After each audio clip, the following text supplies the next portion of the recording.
Halo semua, pagi yang cerah di tepi pantai. Ombak berisik menyapa mentari. Halo sahabat, mari kita santai. Podcast FEB Hadir kembali. Selamat datang di podcast kita kali ini. Nah, di episode kali ini kita berkesempatan untuk berbincang dengan tamu istimewa yang memiliki banyak pengalaman di dunia investasi dan pasar modal. Betul sekali, teman-teman. Sebelum itu kita kenalan dulu dong. Mungkin bisa kita kenalan dulu biar lebih enjoy nantinya gitu ya guys. Iya. Nah, perkenalkan, aku Ajeng. Aku Anfus. Kami dari Lab Multimedia Kreatif Unsur. Nah, sebelumnya izinkan kami untuk memperkenalkan tamu kita yang spesial hari ini. Dan kami sangat berterima kasih atas kehadiran Bapak Insinyur Ade Santoso Jayanegara MSc MBA di podcast ini. Ya, terima kasih juga. Ya, untuk beliau sendiri merupakan direktur utama nih teman-teman dari PT Penanaman Marina atau yang biasa kita sebut dengan PNM, Investment Management. Dan sudah pastinya sangat expert di bidang pasar modal apalagi investasi ini. Mantap sekali. Hebat beliau hari ini. Nah, beliau datang hari ini dalam rangka mengisi kuliah praktisi ya Pak tadi. Iya. Nah, dengan tema investasi dan pengelolaan keuangan di Unsur tadi lantai 6. Nah, sekarang kita di lantai 5. Makanya kami sangat berterima kasih nih Pak Iya, sudah meluangkan waktunya. Di tengah kesibukan Bapak yang serba padat gitu Pak. Nah, sebagai direktur utama PNM, Betul sekali. investasi Siap. manajemen. Betul, sangat-sangat expert di bidangnya pastinya teman-teman. Oke. Oke. Jadi sebelum kita mulai ya Pak, mungkin kita Bapak bisa memberitahukan nih, bisa nyaman aja gitu Pak. Iya, Bapak biar nyaman. enaknya dipanggil apa nih? Pak Ade, Pak Pak Ade, Dirut, Om atau Ade, atau gimana? Pak Ade aja, Pak Ade. Pak Pak Ade? Ade, oke, siap. Bisa Pak Ade hari ini. Oke, apa kabar Pak Ade hari ini? Alhamdulillah. baik. Alhamdulillah. Baik. Banyak. Alhamdulillah. Ya sebelumnya Bapak udah pernah ke Purwokerto atau baru pertama ke Purwokerto nih Pak? Kalau kunjungan dinas, Iya. ini yang pertama. Oh, iya. Wah, harus bagus Wih, sih. Iya. sekarang ini ya. Tapi sebetulnya kemarin awal tahun saya pernah ke sini sama keluarga. Oh, apa liburan? Liburan ya, Atau Pak? bagaimana? Acara keluarga nih? Itu ceritanya tuh kita ada libur sebelum pemilihan presiden. Oh, Ada libur yang kejepit atau libur panjang ya. Hartinas. Jumat, Sabtu, Minggu. Ah, ibu pemilu ya. Hari Jumat pagi itu kita di rumah bingung gitu. Ini kita istilahnya anak-anak tuh gabut ya. Gabut. Kita gabut nih mau ngapain gitu kan. Rekreasi Iya. dia Pak ya akhirnya. Nah, terus kemudian anak saya yang paling besar bilang ya udah kita jalan ke Jawa. Dia nggak nyebut Purwokerto, dia Jawa. bilang Jawa. gitu. Iya. Nyobain jalan tol. Oh iya. Nah, mulai saya browsing hotel yang ada, ternyata semua hotel penuh. Jogja penuh, Solo penuh, Semarang penuh. Nah, baru alternatif berikutnya kan ketika 3 kota itu penuh, berarti kota yang lain. tengah-tengah ada. Tengah-tengah Purwokerto adalah satu hotel yang bilang masih ada kamar. Oh, oke. Udah setelah confirm ada kamar, udah kita berangkat. Jam 10 pagi berangkat dari Jakarta sampai Purwokerto. Kita pikir pertama waktu kita lihat Google ya sampai Purwokerto kira-kira jam 4.25. Jam 4.25. 4.25. Itu apa Pak? Mobil? Mobil ya? 6 jam 25 menit. Pagi iya. Pak Dep ya. Itu kita lihatnya sekitar jam 8:30. Oh. Nah, udah kan, berarti kan nggak terlalu jauh deh, nggak terlalu lama, 6 jam gitu kan. Udah kita siap-siap, packing koper, jam 10 kita berangkat, cek Google lagi kan. Jam 10 kita berangkat, perkiraan sampai jam 18.10. 8. Jam 8. Udah jadi 6 jam jadi 8 jam. Tadi 6 jam jadi 8 jam. Ternyata. 8 jam masih oke lah, kita berhenti 2-3 kali di jalan gitu kan. Kuatin bisa. Gitu kita jalanin keluar Brexit jam 4 lebih dikit. Itu masih sesuai dengan timeline Estimasi Google. ya, estimasi Ya. awal. Oke. Nah, nyatelah dulu kita di Tegal, terus kemudian kita lihat Google lagi. Ternyata Google udah bilang sampai Purwokerto kira-kira jam 8 malam. Jam 8 malam. Jadi 4 jam tuh udah nambah lagi jam. Nambah lagi. Jam 4, Bisa, jam ya. 6, jam 8. Ya, kita jalanin lah. Udah nggak bikin balik ke Jakarta juga kan. Udah keluar hotel. Tanggung ya Bu ya. Liburan di jalan deh, balik Tegal. Liburan di ke Jakarta. jalan. Ternyata sampai Purwakarta jam 10 malam. Wah, Jadi total 12 jam. udah setengah hari di jalan. Dan karena kita belum pernah ada yang pernah ke Purwokerto, ya kita sempat walaupun di assist sama Google ya, sempat agak-agak bingung juga. Masih asing ya Pak? Ya, Masih karena asing. jam 10 tuh Purwokerto udah sepi ternyata. Iya. Pak, ya kan Nah, kota-kota udah sepi, pelajar kayak gini Pak. sepi dan agak-agak sendu karena hujan rintik-rintik. Iya, hujan Itu rintik. pagi ya. Lagi musim hujan emang Pak. Iya. Terus sore. Nah, sampai di hotel, nah, terus kan lapar kan, nah, baru terakhir makan jam 4. Carilah kita daftar restoran kan, ternyata restoran di Purwokerto itu tutup jam 9 malam. Nah, iya Pak. Pak, yang udah 24 jam McD doang Pak. Paling McD gacoan gacoan. Pak. Iya. Iya. Ya udah. Nah, KFC paling. KFC ya, yang 24 jam restoran. Saya udah bingung, tapi anak saya mungkin dia lebih jago nyari di Iya. ini internet ya. Dia bilang ada nih Pak. Saya lupa nama ini, tapi bukan restoran, itu rumah makan tenda. Nah, kayaknya dia di depan bengkel itu. Jadi bengkelnya tutup, terus dia buka restoran. Dia buka, ternyata di situ dia bilang sampai jam 1 malam. Malam, Ya, yes. ayam bakar, saya nggak tahu nama itu apa, tapi ketika saya datang ke sana, mayoritas pengunjungnya mahasiswa. Nah, Oh, Hah. iya. yang masih melek yang masih Iya, masih Pak. melek Yang masih biasanya. melek Cuk, mahasiswa. lapar kali ngejarin tugas itu. Iya, betul. Jadi saya tanya, saya kan karena saking ramenya nggak bisa satu meja sendiri kan, Iya. jadi satu meja rame-rame. Orang-orang join. Udah sempat ngobrol juga, ternyata betul dia habis dari kampus, lapar, terus nyari makan di situ. Dan Ya. kalau makan sendiri di kosan malam-malam. Iya. kan. Jadi istilahnya kesan pertama di Purwokerto begitu menggoda. Wih, sama gak ada. Udah Selanjutnya terserah yang lain lah. dapat vibes Jawanya kampung ya Pak. Iya. Dapat banget gitu ya vibe pedesaannya. Ya, itulah cerita tentang kenapa saya sekarang di Purwokerto. Positif ya. Positif ya. Alhamdulillah. Alhamdulillah. Alhamdulillah. Mungkin di lain kesempatan bisa ketagihan ke Purwokerto lagi nih Pak. Waduh, nyobain Iya, yang lain. besoknya kan saya ke Batu Raden. Oh, Nah. cocok sekali Pak Sate Batu Raden. kelinci Pak, saya coba masih sarannya sate kelinci. Enggak sih, kita nggak nyobain. Kita nggak nyobain sate kelinci. Kita makan yang di itu Sunda, itu makanan Sunda apa? Yang di pojokan. Jawa makannya Sunda. Salah sasaran Pak. Tapi enak ya Pak? Iya. Enak pastinya. Enak karena dingin. Nah, Iya. lapar dingin. Kalau udara dingin kan apapun enak. Enak, Yes, iya betul. Apalagi kalau anget. Iya. Kita sampai di sana tuh masih terang, tapi rupanya khas dari ini kali ya, gunung kali ya. 1 jam kemudian mendung dan hujan. Dan ketika itu kita masih ada di posisi di air terjun. Langsung sama si petugasnya kita disuruh ke tengah karena ada resiko kalau hujan lebat airnya meluap. Iya, air terjunnya. Nah, kita cari makan, terus karena hujan nggak berhenti, ya kita balik lagi ke Purwokerto. Makan sate yang ininya tusuknya ada 2 Wah, apa tuh Pak? Berarti nggak Pak? Ada tuh 2. di dekat masjid di alun-alun. Makan banyak tuh Pak. Banyak Pak itu kulinernya Pak. Belum ke explore semua nih. Penasaran saya Pak. Jadi penasaran sekarang. Nah itu boleh dicoba karena sebetulnya kalau secara rasa enak, cuman waktu saya baca itunya apa namanya ulasannya, yang khasnya itu adalah sate dengan 2 tusuk. Yes. Jadi tusuknya itu ada 2, kan bayangan kita pasti dagingnya besar ya. Iya. Ternyata dagingnya tetap aja kecil. Coba Cuma tusuknya doang ya Pak. extra tusukan doang. Tusuknya Iya, extra tusuk itu. Bukan extra daging. Kenapa dia direkomendasikan gitu ya sama internet ya karena itu, karena banyak orang yang penasaran kenapa tusuknya 2. Masih misteri. ukurannya sama ya, Pak, ya? Misteri. Masih jadi misteri. Boleh. Bisa coba juga kali ya. Iya, Coba iya. juga nanti saya. Itu pokoknya dari alun dari masjid itu nggak sampai 200 meter lah. Oh iya sih. Kebun Dalam, bagian Kebun Dalam atau enggak bagian alun-alun Depannya ini Pak No. Pak No. Saya PLN, ada PLN itu kan Pak ya? Ada PLN Saya nggak gitu. apa itu. Saya Di pokoknya daerah situ. Saya kalau patokannya sih jangan nanya juga. Daerah situ. Iya. Alhamdulillah ya Purwokerto berkesan baik nih. Dapat vibes bagus soalnya. Alhamdulillah.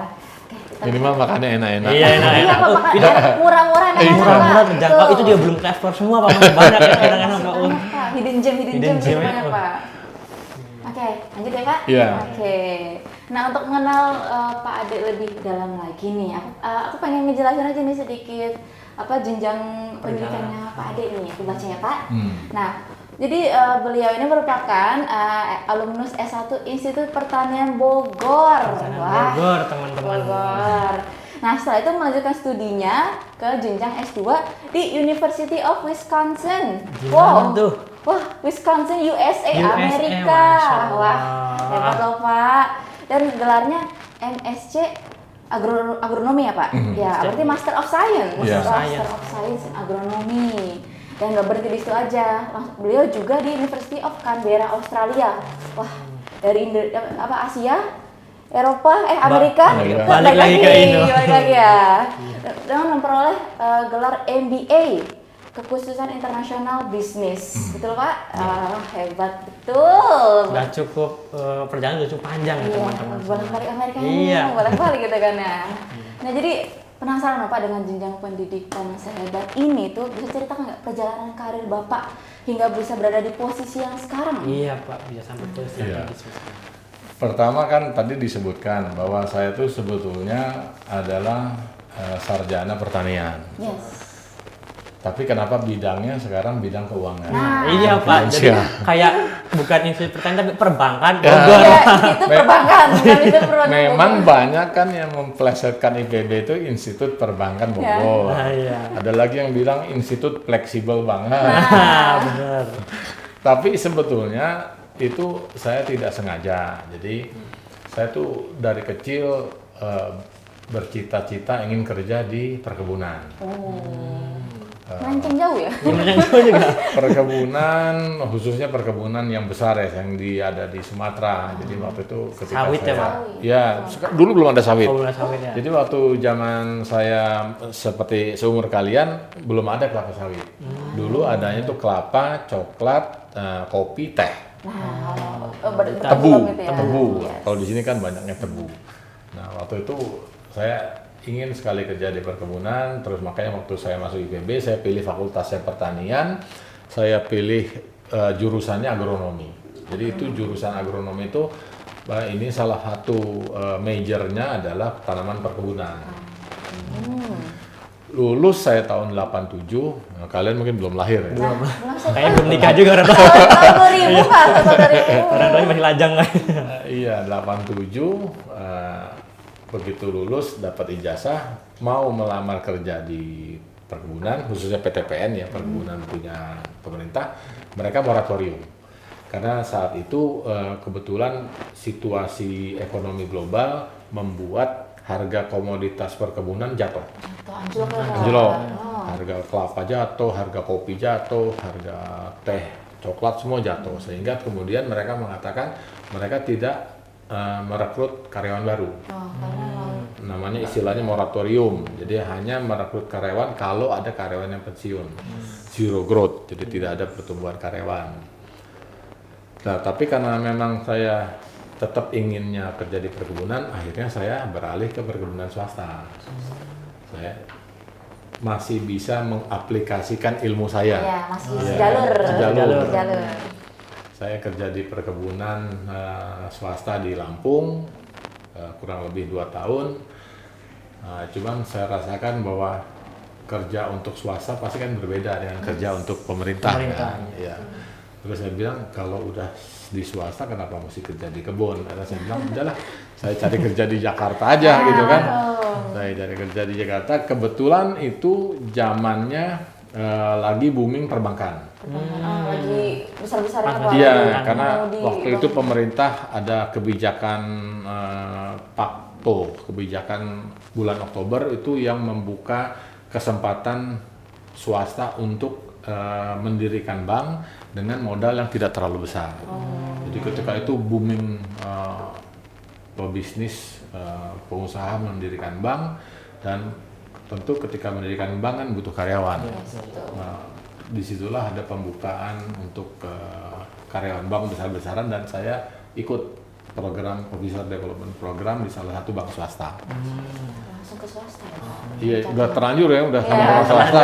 Udahlah, bank swasta lagi. Salah lagi aja. Nah, bank swasta, di situ saya sampai, disitulah saya berkenalan dengan industri keuangan.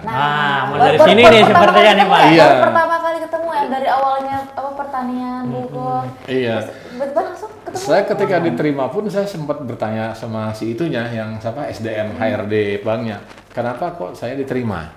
Kan saya pertanian gitu kan.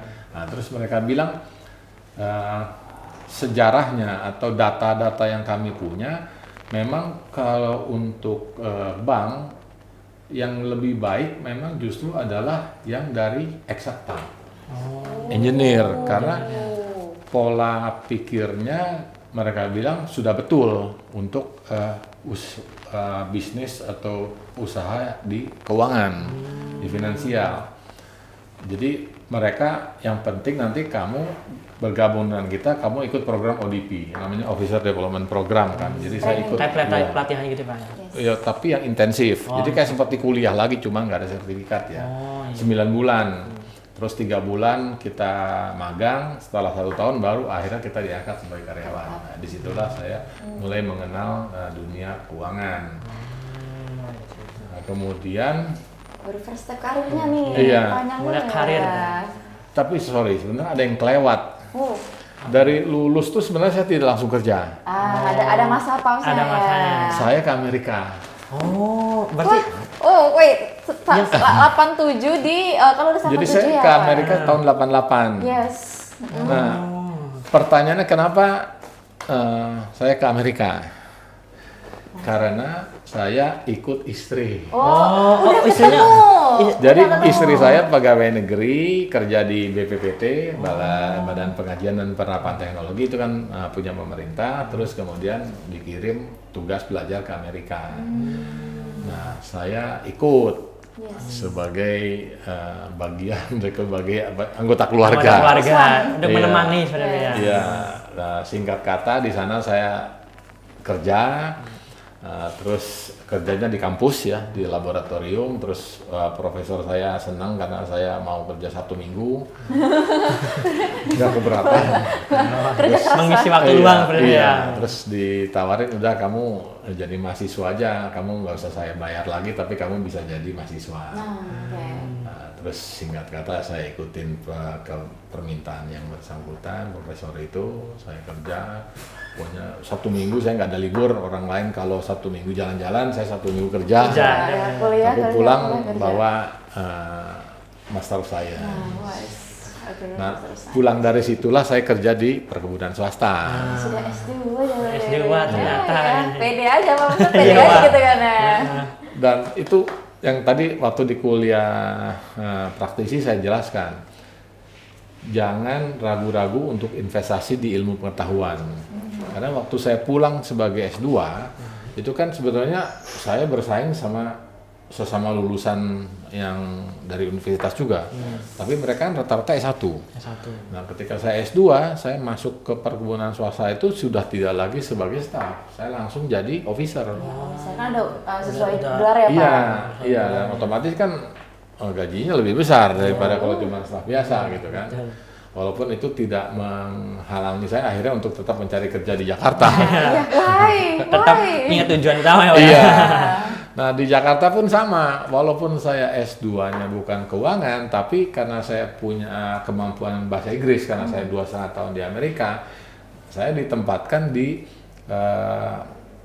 bidang kerja yang memang membutuhkan Komunikasi, kemampuan ya. bahasa Inggris di bidang treasury. Nah, jadi itu pun kemudian kan menjadi nilai tambah saya. Kalau yang lain harus jadi AO di cabang-cabang, kalau saya langsung ditempatkan di kantor pusat. Ya. Ya, udah S2 dulu. Ada value-nya ya, Pak. Iya, Value-nya di nah situ. itulah jadi Tambahannya ya. jangan ragu-ragu untuk berinvestasi di ilmu pengetahuan, berinvestasi pada diri sendiri karena itu nanti akan membayar kita Iya, pada saat bila kita dari kerja. value serapa Iya. ya. Iya. Wah, Benar skill benar-benar segalanya ya Pak ya.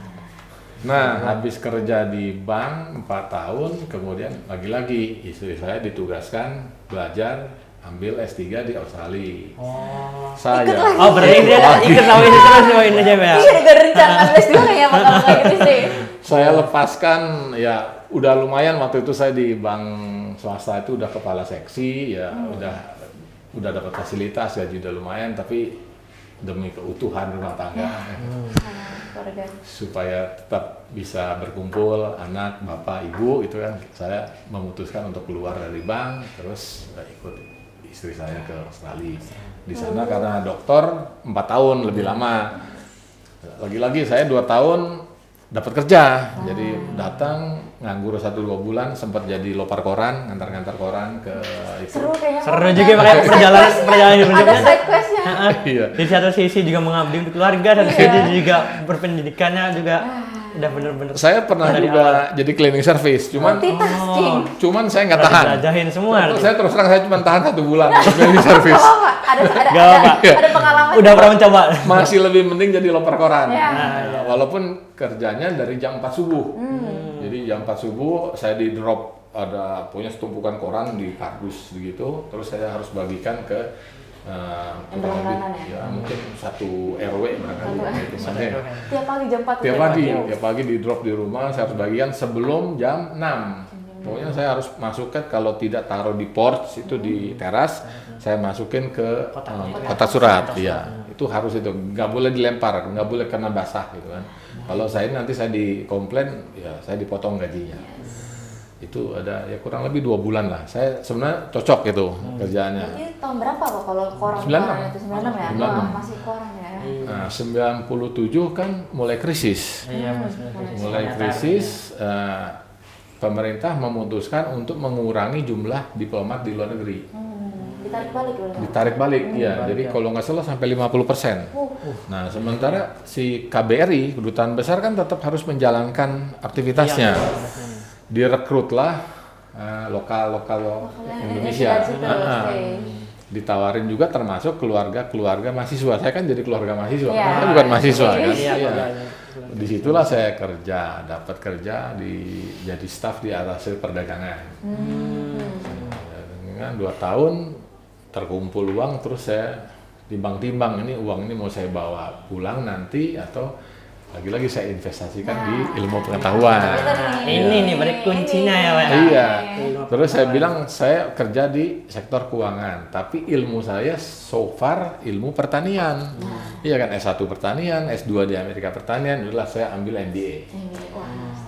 Enggak apa-apa, saya bayar dolarnya istilahnya saya ikhlaskan lah untuk menjadi tuition fee gitu kan. Jalur bahasa belok apa? Banding setir. Betul, demi ilmu pengetahuan ya. Singkat kata, kan saya 4 tahun kan, jadi 2 tahun saya kerja, cukup uang untuk bisa bayar kuliah. Saya 2 tahun kuliah, 2 tahun selesai dapat gelar, istri saya juga selesai dapat S3-nya, terus kita pulang. Kita pulang, waktu itu krisis belum selesai. Jadi impact krisis masih ada, kan krisis kan 98 ya, tapi impactnya masih terasa. Bank yang tempat saya kerja sebetulnya menawarkan posisi yang strategis, posisi yang sama lagi, lagi. yang waktu itu saya tinggalkan, tapi dengan gaji yang tidak terlalu besar karena kondisinya masih krisis. Awalnya saya terima, tapi terus saya merasa tidak sebanding dengan hasilnya, agak sombong dikit. Saya kan udah MBA nih sekarang. Udah menggunakan banyak biaya juga ada MBA. Iya. Ada value-nya kan Pak? Terus kemudian ada kawan saya yang kerja di PNM, terus mereka bilang kita butuh nih orang yang mau ditempatkan sebagai kepala pengembangan usaha. Business development. Ya, tidak semata-mata pengembangan usaha, lebih ke business development. Butuh orang yang bisa paham tentang ekspor impor, orang yang paham tentang keuangan. Ya kan, nah terus saya bilang ini mestinya pas karena saya kan MBA-nya international business gitu kan. Cocok ya. Iya, pindah lah akhirnya kan. Rezekinya di sini. Lebih cocok lagi karena ini BUMN. Cita-cita lama pengen kerja di BUMN. Akhirnya rupanya Tuhan menjawab keinginan Oke. saya. Setelah Cuman harus emang jalurnya Iya, harus emang agak harusnya belok-belok. belok gitu Iya. ya. udah bener banting setir jas. Iya Iya. benar. Nah, udah masuk PNM, banyak perjalanan segala macam ya. Terus beberapa kali naik posisi, terakhir sebagai kepala divisi treasury.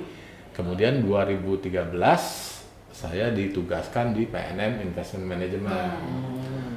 Pertama sebagai kepala divisi marketing.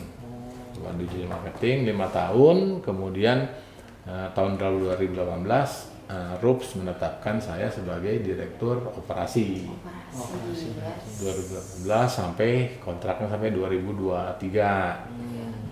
Nah, 2024 kemarin kemudian saya diangkat lagi oleh RUPS sebagai direktur utama. Perpanjang Pak ya. Kontrak kedua, ya. Kontrak kedua. Wah. Wah. Nah, itulah sampai sekarang saya duduk di sini. Terus belok lah, langsung nggak Iya. dapet. Pokoknya akhirnya tetap kerja di BUMN. Tetap di gitu. BUMN. Walaupun targetnya bukan BUMN. perkebunan. Bisa lah, bisa. Ya mungkin ini Pak bisa diceritain dari perjalanan Bapak yang mungkin sudah melalui banyak Iya. tantangan dan juga berliku-liku gitu Pak. Iya. Apa yang bisa membuat Bapak termotivasi sehingga Bapak bisa menghadapi karir Bapak sepanjang ini? Pak? Saya tadi targetnya BUMN iya, tadi. seperti apa ya, ibaratnya tuh Bapak tuh berhasil melewati masa-masa lika-likunya itu Pak.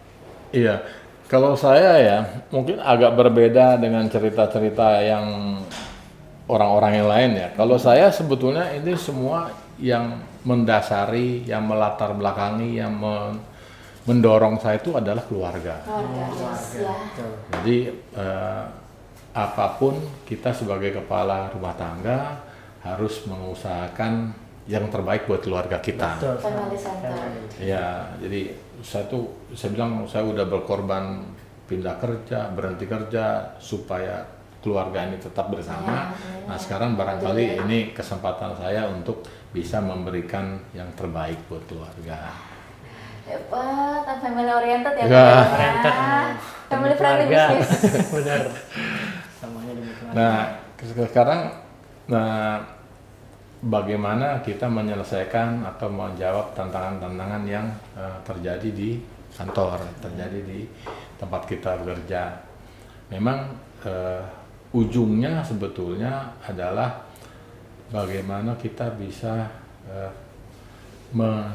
menyertakan seluruh komponen yang ada di perusahaan untuk bisa bersama-sama menuju satu target. Satu tujuan tuh hidup ya. Iya, yang paling susah tuh itu gimana kita supaya bisa memiliki common sense yang sama, memiliki goal yang sama.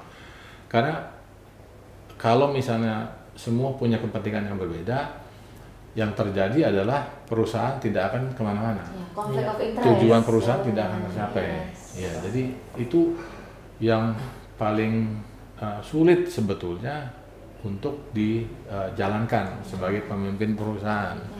Kalau cuman mencetak untung, kalau cuman mencari nasabah, ya itu kan memang ukuran-ukuran kesuksesan di situ, ukuran-ukuran baik buruknya perusahaan tuh berapa laba yang dicetak, berapa jumlah nasabah yang.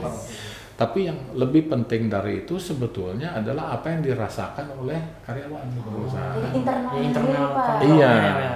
iya. Apa yang bisa membuat karyawan nyaman dan karyawan bangga bekerja di perusahaan itu.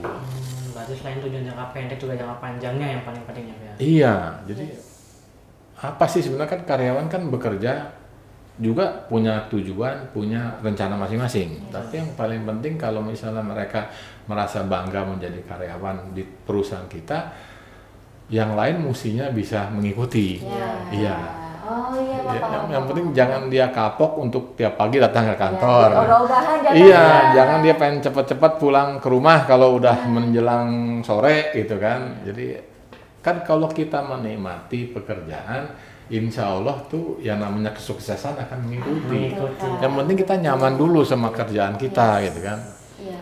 Yang namanya kreativitas, yang namanya produktivitas tuh harusnya mengikuti ketika kita memang sudah komit dengan tempat kita kerja. Kita harus menjadi profesional di bidangnya masing-masing. Karena peran karyawan itu sendiri kan sebagai roda penggerak perusahaan. Penggerak. Apalagi ini kan kalian berdua Gen Z gitu ya. Itu Gen Z itu, saya terus terang waktu saya direktur operasional saya membawahi HRD. Oh, HR. Wah. Iya. Rekrutmen saya yang memutuskan. Kegiatan peningkatan kompetensi, kapasitas karyawan juga tanggung jawab saya gitu kan. Nah, tapi ternyata Gen Z ini berbeda dengan milenial, lebih lagi berbeda dengan Gen X. Jauh. Gen Z itu yang penting tuh sebetulnya bukan gaji nomor 2 gitu ya. Bukan nomor 1 gaji. Yang nomor 1 itu tadi, saya nyaman dulu. Kenyamanan ya, Pak. Iya. Saya nggak cocok sama orang di kiri sama orang kanan saya lebih keluar. Iya. Saya malas sama kerjaan yang harus saya kerjakan hari ini, mending saya sakit. Mut-mutan Mental health gitu ya. Mental health-nya tuh dijaga, Pak. benar dijaga, iya. Dan yang namanya jam kerja itu, Pak, jam kerja itu jam 8 sampai jam 5. Jam 5 Bapak telepon saya nggak angkat. Ya udah ada. Di luar jam kerja. itu udah wilayah pribadi saya. Nanti saya angkat, saya jawab WA Bapak besok pagi. Paginya iya. Nah, itu juga sama. Jadi sampai sekarang terus terang saya belum bisa tahu jawabannya gimana supaya membuat mereka lebih produktif, membuat mereka lebih kreatif di kantor. Karena saya masih terus mencari nih, ininya sebenarnya benang merahnya generation Z itu apa gitu, yang membuat mereka ini. Aduh. Ya mungkin Gen Z lebih kayak fleksibel gitu, Pak. Fleksibel, dan tapi ya, yang penting nyaman yang penting nyaman. Iya. Motivasi diri sendiri. Ini ya kan sekarang lagi musim badminton kan. Badminton, iya. Mereka bolak-balik bilang, "Pak, kita main badminton." Udah, saya siapin ininya, saya sewain lapangannya.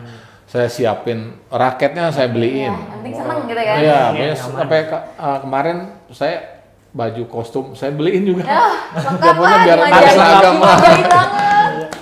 Siapa tahu dengan seperti itu mereka lebih semangat gitu kan. Salah satunya bisa seperti itu, Itu Pak. juga bisa menginsentif ya, karyawan. Spesial, Iya. spesial. Terus kedua, yang namanya healing tuh kalau kita tuh yang namanya healing tuh setahun paling sekali atau 2 kali ya. Mereka tuh yang namanya healing tuh seminggu sekali. Tiap ada kesempatan kita healing, Pak. Tiap ada kesempatan. Tiap ada waktu free kita Iya, liburan. kita healing, Pak. No question ask. Iya. Terus dia bilang, "Pak, kan ini kan PNM tuh kan besar ya perusahaannya ya. Terus ini satu anak perusahaan sana udah ini Pak, udah gathering Pak, keluar kota. Yang divisi ini udah gathering Pak. Kita kapan gitu kan?" Wah, ditanyanya nih, Pak, langsung. Jadi tiap ada mereka berkumpul gitu ya, makan siang, saya datangin, pasti yang ditanya sama saya itu, bukan nanya Bapak udah makan atau belum nggak? Iya, Pak, kapan kita outing gitu, Nah, Pak. iya. Kayak udah terpikir dulu gitu, Pak, iya. Kapan outingnya, Pak? Untuk motivasi lagi untuk kerja Iya. gitu loh, Pak. Ya terus ya kan ditekan, ditanya terus, saya bilang ya udahlah kalian bikin panitia, kalian nyusun proposal, ajukan ke direksi, nanti direksi setuju, habis itu kita jalan. Langsung di program gitu. Jadi, nanti bulan Januari kita ke Jogja. Iya, Pak, itu penting, salah satu penting peran gather itu yang memotivasi karyawan, Pak. Karena ada selain ada rewardnya, kita juga ada apresiasinya, Pak, rasa apresiasi seperti itu. Iya, kalau zaman saya dulu kan yang penting THR, yang Iya, penting tunjangan. jasa produksi, tunjangan. Bonus, Iya, ya. kalau mereka ternyata enggak, mereka butuh aktivitas ekstrakurikuler. Nah, Pak, jatuhnya kita Outbound-nya kayak gitu ya. jangka pendek, Pak ya. Kesenangan jangka pendek kita ya. Tapi juga demi mempertahankan mental health. Iya, Gitu, emang iya. ada gap Iya, gap generasinya gede banget, Pak, di sini. Oke, apa kalau saya daftar apa? Ayo daftar dong. Yang demand, terus saya apa demand? Mau vacation, mau self reward. Mau kapan lagi ya kita main raket bareng, bagi jalan bareng. Nah itu motivasi diri sendiri gitu. Jadi nanti kalau kita dengan apa hasilnya kan jadi kalau karyawan nyaman, hasilnya loyal ya. Iya. Perusahaan itu sendiri. Harapan Kinerjanya kita bagus. gitu, ya.